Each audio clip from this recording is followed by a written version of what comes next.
Do you know many people are having trouble using their Meccanoid G15KS without the app?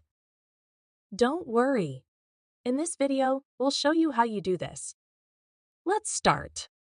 Step 1. Start your robot. Turn on your Meccanoid robot. It will perform a system check and introduce itself.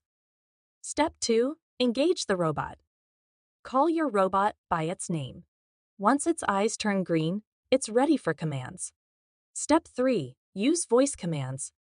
Use voice commands like main menu or motion control to navigate its functions.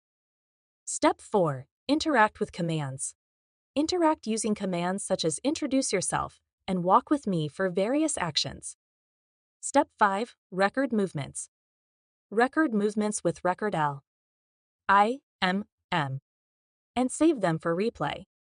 Step 6. Explore functions. Explore fun interactions like dancing or checking systems with voice commands. Now you should be able to fully operate your Meccanoid G15KS using just your voice. Still need help? Visit our website for the complete manual. There you will also find questions and answers from other Spin Master users. Did you find this video helpful? By subscribing, you help us continue to answer users' questions. So, subscribe to our channel. Thanks for watching, and see you in the next video.